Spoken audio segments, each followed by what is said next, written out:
Yeah, hello everyone. Welcome back to Bar Cyber Defense. In today's video, we're going to talk about ransomware, which is software that can encrypt your data and your system and force you to pay money in order to decrypt, to take the key that can decrypt your data. So, ransomware is one of the most dangerous and profitable form of cybercrime, right? So, but here is the thing: you cannot stop what you don't understand.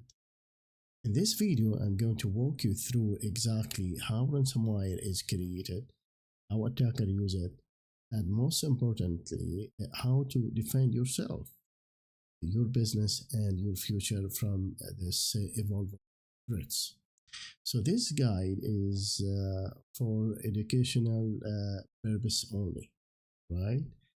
So only for to teach cybersecurity professional students and IT defenders how ransomware works, how to spot it, and how to stay one step ahead.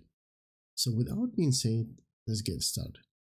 So the first question come to our mind: how is ransomware actually created? Ransomware attack isn't magic, right? It's a series of scripted actions that target your system, encrypt your data, try to sort you for a payment, right? So the first step here we have to check the infection or how it gets in, how the users get infected by this virus or the organization. So the most common delivery method here, phishing emails, right? So attackers send emails that look like legitimate messages, often from your bank, from your boss, or trusted vendors, but they include malicious file. So once the victim opens a weaponized attachment like a fake PDF or Excel macro, the ransomware payload executes silently in the background, right? So there is another indicator and infection vectors that can be like RDB or brute force attack, or you can get infected by a drive-by download or compromised websites, right? So how it's looks you out, right? How encrypt your data? So this virus do actually. Once inside the system, the ransomware script began its core operation, right? So encrypting your files, it scans through your system, usually targeting common files, extension like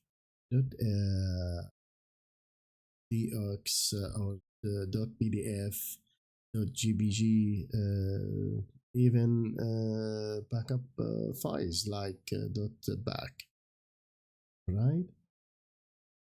So it's uses strong cryptography algorithms such as AES or advanced encryption standards for file encryption, and use of also RSA to encrypt the IAS keys itself.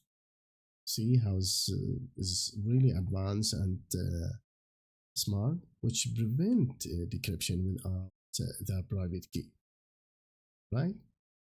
And here the clever part. Hackers often use built-in tools to stay undetected, so they cannot be detected by the antivirus or normal, like I don't know, defender. I don't want to mention any names uh, for only not go to the market and then starting discussing or arguing a problem. So here we like again So the clever parts, they use built-in tools to avoid the undetected scenario, right? So, for example, on Windows, they might use PowerShell script with the base 64 encoded payloads. They can use also on Windows Crypto API .NET cryptography classes. On Linux, they might use OpenSSL TPG to encrypt users' data silently. So these scripts rename your files, right? So sometimes with a custom extension like .locked or .crypt or even something personal like .santa 2025, right? After that, we have a ransom note or the demand of payment. Once your file are encrypted, the final step kicks in, which is the ransom notes. Right? So the ransomware drops a text file, an HTML pop-up, or a full screen lookout that demand payment. It's often include the instruction of purchasing cryptocurrency, usually Bitcoin or another cryptocurrency. In the same screen, there is a countdown timer threatening a permanent data loss and a personal chat link to negotiate with the attacker. So many ransomware gangs use a dark web portal with a unique victim ID where you can pay and get your decryption key, which 90% of them they will not send you anything, so you will lose both the money and the files. So that's why don't trust the criminal. So now that you understand how ransomware works, so let's flip the scripts. How do we detect it early, prevent it from spreading, and define our system effectively? There is no silver bullet in this scenario, right? So, but there is a layer defense strategy, and I will walk you through it step by step. First of all, phishing protection and awareness. So let's start with a weakest and the most targeted links in your security chain, which is human, right? So over 90% of ransomware attacks begin with a phishing email. That's mean awareness and prevention training are your first line of defense. So what shall I do in this part? So conduct simulated phishing tests quarterly, every 3 months, a year or 2 months. Train users to recognize urgency-based manipulation, like you have 12 hours to respond to pay, otherwise you will lose your files or will spread your files on the dark web, right? So use email banners for external message and disable macros by default in the office. Next, the endpoint detection and response. So we need kind of technology, right? So modern ransomware rarely gets caught by basic antivirus, right? You need a behavior-based protection that understand how someone act, not just what it's look like. So this where EDR platform shine. Tools like CrowdStrike, Trellix, Microsoft Defender, or Endpoint, that will be a great solution. So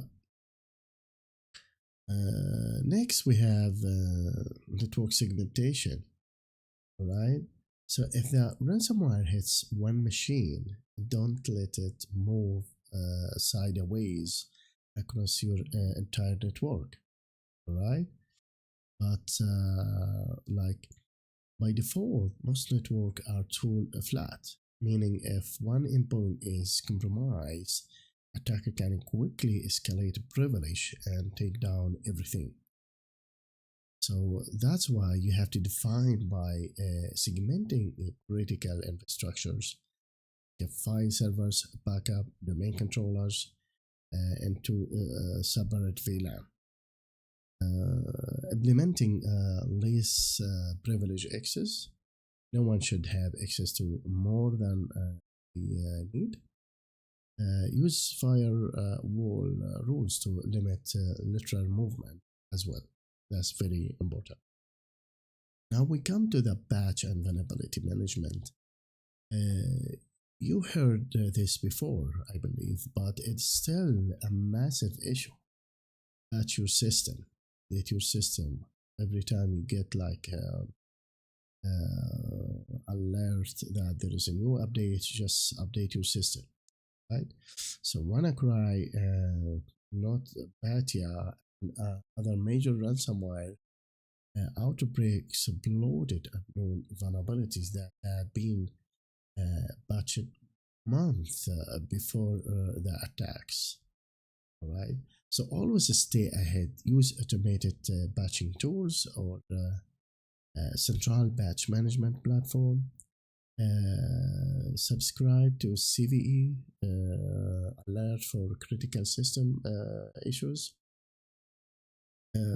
Regularly scan with tools like Nessus, PurpleSuite, OpenVAS. This here we're talking about the enterprise level of the company or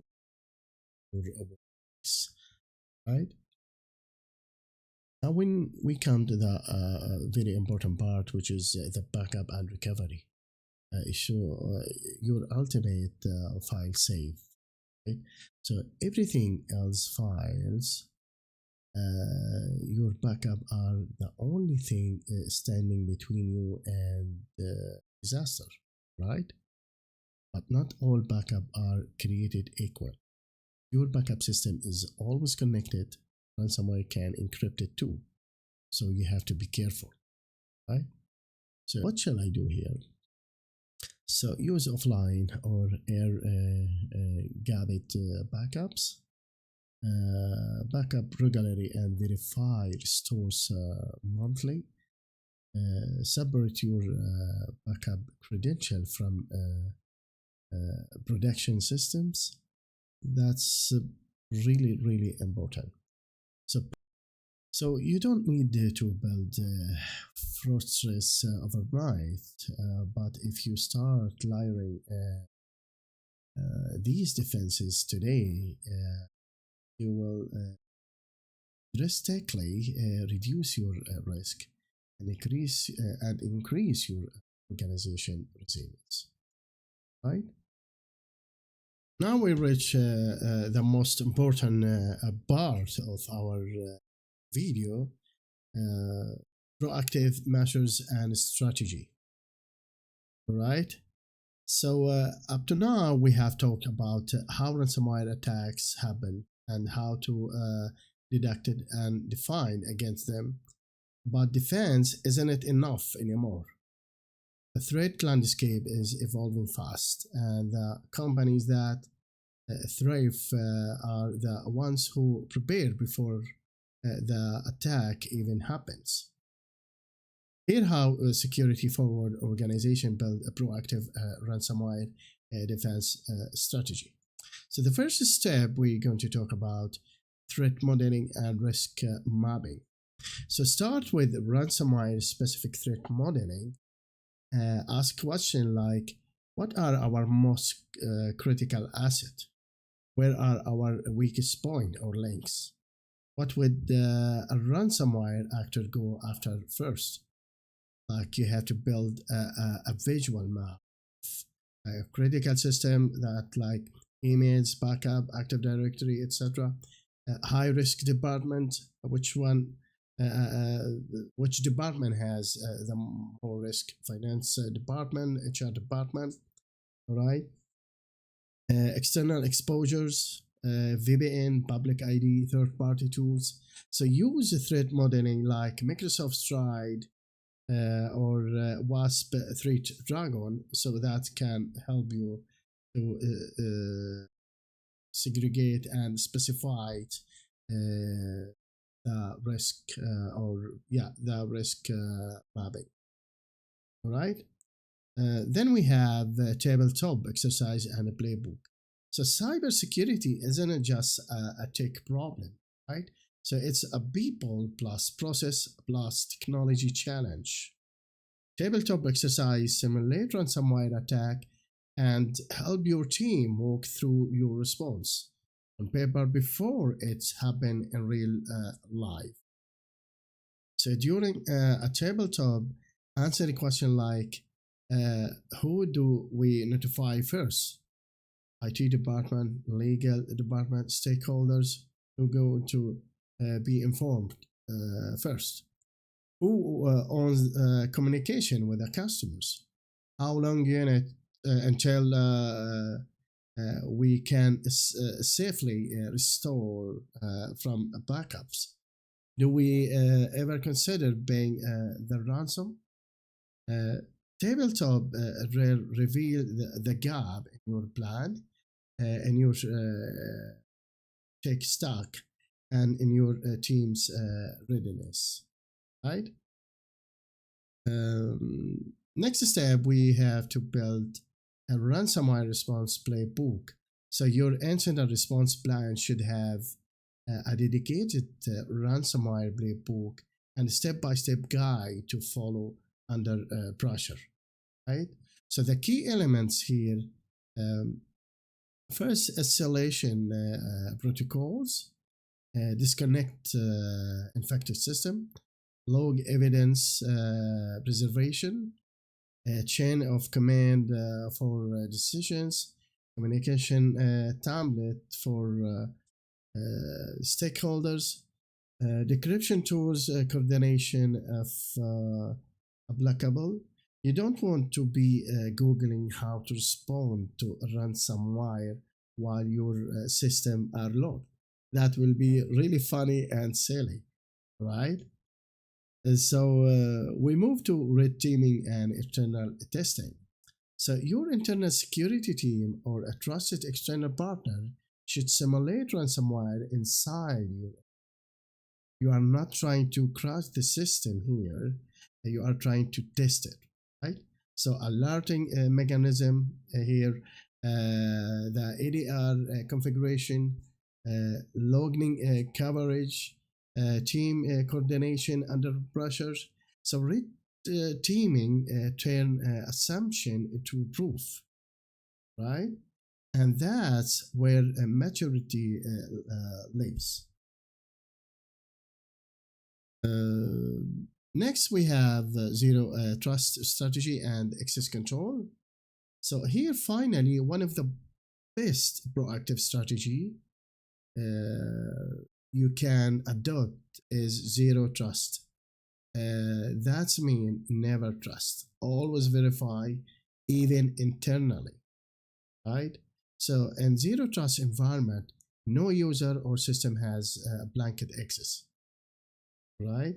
So every request is authenticated, validated, and logged.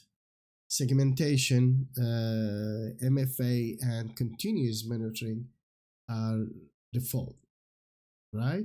So if ransomware hits one endpoint, it doesn't mean game over. No, because it cannot spread, right? So being proactive isn't it just about buying tools? It's about thinking like an attacker, right? Training like a responder, and building like a survivor. If you want to stay ahead for ransomware, treat it like a fire drill. Expect it, okay? Simulate it, prepare for it. So that's it. So finally, if you like this video, give me a thumb up here and subscribe. Try to share this beneficial information. Maybe it can help your friend, family, or even where you work. So that will be a great advantage above the bad actors, right?